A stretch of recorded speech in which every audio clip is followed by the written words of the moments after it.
When choosing a smartphone, you may consider battery capacity. Choose a phone with a large battery so it can be used a long day. Some smartphones have a battery of 5,000, 6,000 mAh or even more, but it doesn't last a long day and might drain quickly. But surprise-based smartphones that tend to be expensive, using a smaller battery capacity, but the result can last longer.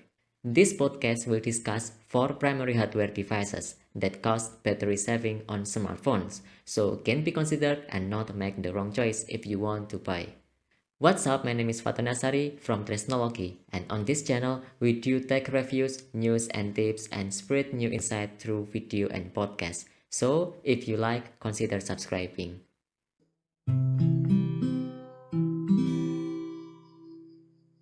The first hardware that needs attention is the SoC. Some people call it a chipset and others call it a processor, but in a smartphone, it is more familiar called SoC or chipset. SoC is abbreviation for system on chip. So there is a CPU, GPU, modem, image processing and much more.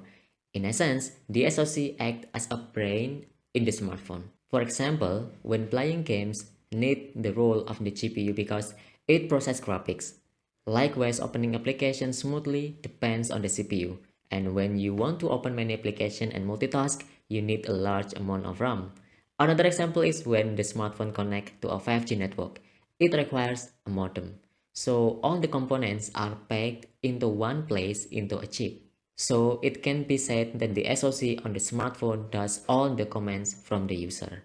Therefore, the SoC determines the consumption of the battery. But each SoC is different, the performance is different, and the power consumption is also different. Some SoC often used in smartphones include Qualcomm Snapdragon, MediaTek, Exynos, and Apple Bionic. So, the hardware that most determines the consumption of the battery is the SoC, and pay attention to what SoC is used in the smartphone. Unfortunately, choosing an SoC that have power saving is tricky. However, we can use several methods. First, the new the SoC generation, the more power efficient it tends to be. So, if a smartphone uses an older generation of SoC, it will tend to be more battery intensive. Second, we can see the fabrication used. Fabrication in this context is the size of the transistor. The smaller the size of the transistor, it tends to be more power efficient. For example, the latest Qualcomm Snapdragon 8 series uses 5 nanometer fabrication. Likewise, the SoC on the Bionic A15 on the iPhone 13 also uses 5 nanometer fabrication. However, if the SoC on the smartphone still uses 12 nanometer or large fabrication, then you can be sure that the SoC is battery intensive. Third, you can compare benchmark of various SoC on the internet. Benchmark from the SoC performance and power efficiency. What needs to be remembered is that the faster the SoC performance on the smartphone doesn't necessarily consume more power. Back again, how large fabrication are used. The second device that affects power saving is the battery capacity itself. The larger the battery capacity, the longer the usage time. The average smartphone on the market uses a 5000 mAh battery or larger. So make sure the smartphone battery is not less than that. So knowing the efficiency of the SoC and battery capacity will be very useful. For example, the iPhone 13 uses the A15 with 5 nanometer fabrication but only uses a 3240 mAh battery. Then, the Samsung S21 also uses 5 nanometer fabrication, only use 4000 mAh battery.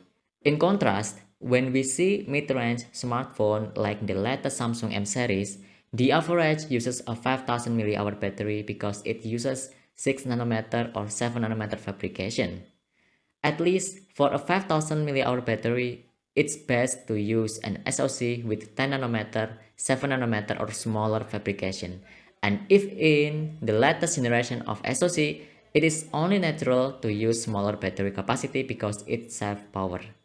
The third hardware is the display because the display show up the visual as long as the smartphone is used. In addition, the display brings brightness, color accuracy, refresh rate, and resolution, which all require power. For example, a display with a maximum brightness will drain more power. Unfortunately, the display used are very diverse. There are almost no similar specifications between one manufacturer and another in making smartphone displays. Here we only know that the display consumes quite a lot of battery power, so we cannot choose a smartphone with display that saves power, and most smartphone manufacturers must choose a suitable display. But choosing the type of screen that is comfortable for the eyes is worth noting. It can be considered from the panel type, resolution, refresh rate, and screen brightness level. The type of the display panel that are widely used on smartphones include IPS, OLED, and AMOLED. Then the bigger the display resolution, the better. Then the higher brightness of the colors also help when using the smartphone in the sun. Make sure to research and compare the display on the smartphone you want to buy because we will be looking at the display all day long. The last hardware is network. Maybe our smartphone are connected to a 5G or 4G network or just a Wi-Fi connection. Of course, different networks have different power consumption. A 4G network is more efficient than a 5G network. Likewise, it will be even more efficient if only connected to a Wi-Fi network.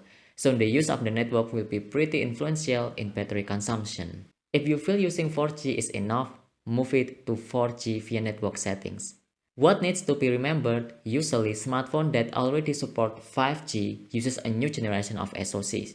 So it is highly recommended to choose a smartphone that supports 5G. We need to set it to use the 4G network to save the battery. Those are four hardware that consumes a lot of battery consumption on smartphones. Hopefully this information can help and a big consideration when choosing a smartphone. If you like, please subscribe to the Tresnology channel and podcast and share this information if applicable. I'm Fatanasari. See you in another episode. Thank you.